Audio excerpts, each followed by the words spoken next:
ವಾರ್ತೆಯ ಮುಖ್ಯಾಂಶಗಳು. ಅತ್ಯಾಧುನಿಕ ತಂತ್ರಜ್ಞಾನ ಹಾಗೂ ನುರಿತ ವೈದ್ಯರನ್ನೊಳಗೊಂಡ ವೆಲ್ನೆಸ್ ಸೂಪರ್ ಸ್ಪೆಷಾಲಿಟಿ ಆಸ್ಪತ್ರೆ. ದೇವನೂರು ಮಹಾದೇವ ದಲಿತ ಸಾಹಿತ್ಯ ಪ್ರಭಾವಿ ಧ್ವನಿಗೆ ಒಲಿದ ಪಂಪ ಪ್ರಶಸ್ತಿ.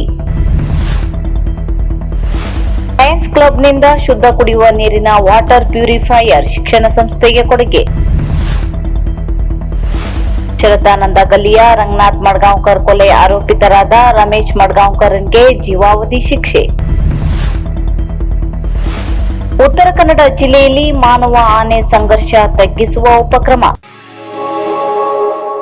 ವೈದ್ಯಕೀಯ ಕ್ಷೇತ್ರದಲ್ಲಿ ಹೊಸ ಮೈಲುಗಲ್ಲು ಸ್ಥಾಪಿಸಲು ಸಜ್ಜಾಗಿರುವ ಅತ್ಯಾಧುನಿಕ ತಂತ್ರಜ್ಞಾನ ಹಾಗೂ ನುರಿತ ವೈದ್ಯರುಗಳನ್ನೊಳಗೊಂಡ ವೆಲ್ನೆಸ್ ಸೂಪರ್ ಸ್ಪೆಷಾಲಿಟಿ ಆಸ್ಪತ್ರೆ ಮತ್ತು ರಿಸರ್ಚ್ ಸೆಂಟರ್ ಇದರ ಉದ್ಘಾಟನೆಯು ಏಪ್ರಿಲ್ 19ರಂದು ನಡೆಯಲಿದೆ ಎಂದು ಆಸ್ಪತ್ರೆಯ ಪ್ರಮುಖರಾದ ಡಾಕ್ಟರ್ ಮಂಜುನಾಥ್ ಹಾಗೂ ಡಾಕ್ಟರ್ ಮಧುಕೇಶ್ವರ್ ಜಂಟಿಯಾಗಿ ನಡೆಸಿದ ಸುದ್ದಿಗೋಷ್ಠಿಯಲ್ಲಿ ತಿಳಿಸಿದ್ದಾರೆ. ಈ ಆಸ್ಪತ್ರೆಯು 100 ಹಾಸಿಗೆಯುಳ್ಳ ಅತ್ಯಾಧುನಿಕ ಸೂಪರ್ ಸ್ಪೆಷಾಲಿಟಿ ಸಂಸ್ಥೆಯಾಗಿದ್ದು ಅನುಭವಿ ಮತ್ತು ದೂರದೃಷ್ಟಿಯುಳ್ಳ ವೈದ್ಯರ ಕನಸಿನ ಸಾಕಾರವಾಗಿ ಮೂಡಿ ಬಂದಿದೆ ಎಂದರು.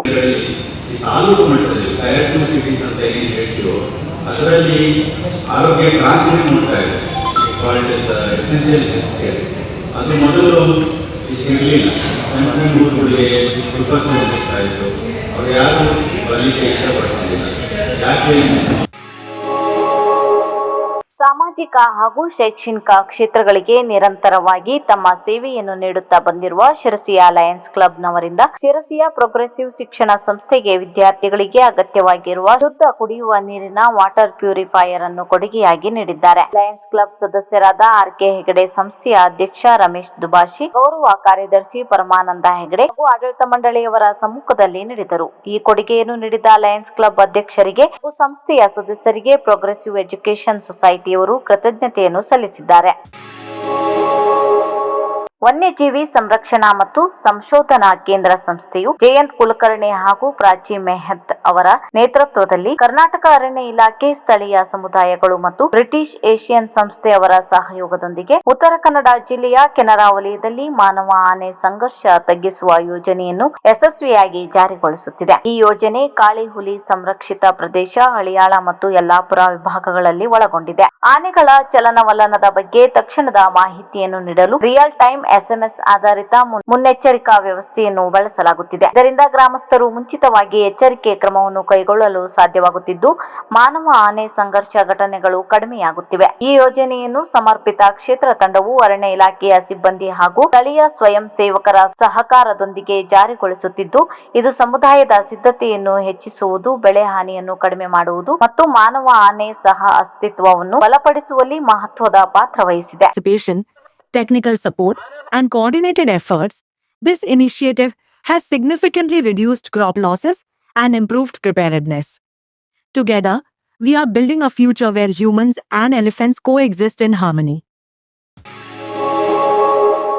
ಶಿರಸಿ ನಗರ ಪೊಲೀಸ್ ಠಾಣಾ ವ್ಯಾಪ್ತಿಯ ಶ್ರದ್ಧಾನಂದ ಗಲ್ಲಿಯ ರಂಗನಾಥ್ ಮಡ್ಗಾಂವ್ಕರ್ ಕೊಲೆ ಆರೋಪಿತರಾದ ರಮೇಶ್ ಮಡ್ಗಾಂವ್ಕರ್ನಿಗೆ ಜೀವಾವಧಿ ಶಿಕ್ಷೆ ಹಾಗೂ 25,000 ರೂಪಾಯಿ ದಂಡ, 50,000 ರೂಪಾಯಿ ಪರಿಹಾರ ನೀಡುವಂತೆ ಹಾಗೂ 2,000 ರೂಪಾಯಿ ದಂಡ ವಿಧಿಸಿ ದೂರುದಾರರಾದ ಶಂಕು ಇವಳಿಗೆ 2,000 ಪರಿಹಾರ ನೀಡುವಂತೆ ಮತ್ತು ಹೆಚ್ಚಿನ ಪರಿಹಾರವನ್ನು ಜಿಲ್ಲಾ ಕಾನೂನು ಸೇವಾ ಪ್ರಾಧಿಕಾರದಿಂದ ಪಡೆಯಬಹುದು ಎಂದು ಶಿರಸಿಯ 1ನೇ ಅಧಿಕ ಜಿಲ್ಲಾ ಮತ್ತು ಸತ್ರ ನ್ಯಾಯಾಲಯ ಕಾರವಾರ ಪೀಠಾಸೀನ ನ್ಯಾಯಾಧೀಶರಾದ ಕಿರಣ್ ಕಿಣಿ ತೀರ್ಪು ನೀಡಿದ್ದಾರೆ. ಶಿರಸಿ ನಗರ ಠಾಣಾ ವ್ಯಾಪ್ತಿಯ ಶ್ರದ್ಧಾನಂದ ಗಲ್ಲಿಯ ಆರೋಪಿಗಳಾದ ರಮೇಶ್ ಗಜಾನನ್ ಮಡ್ಗಾಂವ್ಕರ್ ಹಾಗೂ ಆತನ ತಾಯಿ ಸಾವಿತ್ರಿ ಗಜಾನನ್ ಮಡ್ಗಾಂವ್ಕರ್ ಇಬ್ಬರು ಸೇರಿ ಆಸ್ತಿ ವಿಚಾರಕ್ಕೆ ಸಂಬಂಧಿಸಿ ಗಲಾಟೆ ಮಾಡುತ್ತಾ ಬಂದಿದ್ದು ದಿನಾಂಕ 7/12/2015ರಂದು ಶಂಕುನಾರಾಯಣ ಮಡ್ಗಾಂವ್ಕರ್ ಇವರೊಂದಿಗೆ ಮನೆಯ ಹಿಂಭಾಗದಲ್ಲಿ ಕಸ ಚೆಲ್ಲಿರುವ ವಿಚಾರವಾಗಿ ಜಗಳ ತೆಗೆದು ಅವ್ಯಾಚ್ಯ ಶಬ್ದಗಳಿಂದ ಬೈಯುತ್ತಿರುವಾಗ ಮೃತ ರಂಗನಾಥ್ ತನ್ನ ತಾಯಿಗೆ ಏಕೆ ಬೈಯುತ್ತೀರಿ ಎಂದು ಪ್ರಶ್ನಿಸಿದ್ದಾಗ ರಮೇಶ್ ಮಡ್ಗಾಂವ್ಕರ್ ರಂಗನಾಥನನ್ನು ರಸ್ತೆಗೆ ಎಳೆದೊಯ್ದು ಕೆಡವಿ ನೆಲಕ್ಕೆ ಬೀಳಿಸಿ ಆತನ ಎದೆಯ ಮೇಲೆ ಮತ್ತು ಹೊಟ್ಟೆಯ ಮೇಲೆ ಬಲವಾಗಿ ತುಳಿದು ಗುದ್ದಿ ರಸ್ತೆಗೆ ಜಜ್ಜಿದ ಪರಿಣಾಮವಾಗಿ ರಂಗನಾಥ್ ಮಡ್ಗಾಂವ್ಕರ್ ಪ್ರಜ್ಞಾಹೀನನಾದ ಕೂಡಲೇ ಆರೋಪಿತರು ಮೃತನನ್ನು ಅಲ್ಲಿಯೇ ಬಿಟ್ಟು ಓಡಿ ಹೋಗಿದ್ದು ಆಂಬ್ಯುಲೆನ್ಸ್ ಸಹಾಯದಿಂದ ಆಸ್ಪತ್ರೆಗೆ ದಾಖಲಿಸುವಷ್ಟರಲ್ಲಿ ಮೃತ ಹೊಂದಿದ್ದನು. ಈ ಕುರಿತು ವಿಚಾರಣೆ ನಡೆಸಿದ ನ್ಯಾಯಾಲಯವು ತೀರ್ಪು ಪ್ರಕಟಿಸಿದೆ.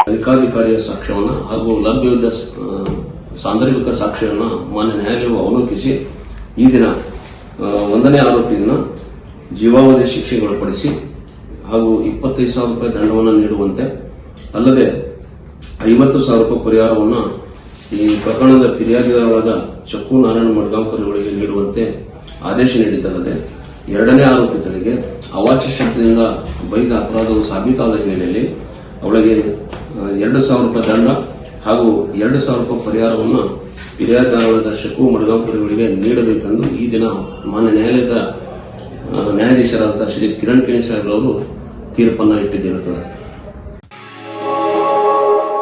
ರಾಜ್ಯ ಸರ್ಕಾರ ಕೊಡಮಾಡುವ ಪ್ರತಿಷ್ಠಿತ ಪಂಪ ಪ್ರಶಸ್ತಿಗೆ ಖ್ಯಾತ ಸಾಹಿತಿ ದೇವನೂರು ಮಹಾದೇವ ಆಯ್ಕೆಯಾಗಿದ್ದಾರೆ. ಕನ್ನಡ ಮತ್ತು ಸಂಸ್ಕೃತಿ ಇಲಾಖೆ ಸಚಿವ ಶಿವರಾಜ ತಂಗಡಗಿ ಪಂಪ ಪ್ರಶಸ್ತಿ ಸೇರಿದಂತೆ ಹಲವು ಪ್ರಶಸ್ತಿಗಳಿಗೆ ಗಣ್ಯರನ್ನು ಆಯ್ಕೆ ಮಾಡಿ ಶಿರ್ಸಿ ತಾಲೂಕಿನ ಬನವಾಸಿಯಲ್ಲಿ ನಡೆಯುವ ಕದಂಬೋತ್ಸವ ಕಾರ್ಯಕ್ರಮದಲ್ಲಿ ರಾಜ್ಯದ ಮುಖ್ಯಮಂತ್ರಿಗಳು ಪಂಪ ಪ್ರಶಸ್ತಿಯನ್ನು ವಿತರಣೆ ಮಾಡುತ್ತಿದ್ದರು. ನವೆಂಬರ್, ಡಿಸೆಂಬರ್ನಲ್ಲಿ ನಡೆಯಬೇಕಿದ್ದ ಕದಂಬೋತ್ಸವ ಕಾರ್ಯಕ್ರಮವು ಏಪ್ರಿಲ್ ಅಂತ್ಯವಾಗುತ್ತಿದ್ದರೂ ನಡೆದಿಲ್ಲ. ಈ ವರ್ಷ ಕದಂಬೋತ್ಸವ ನಡೆಯುವ ಯಾವ ಲಕ್ಷಣವೂ ಕಾಣುತ್ತಿಲ್ಲ.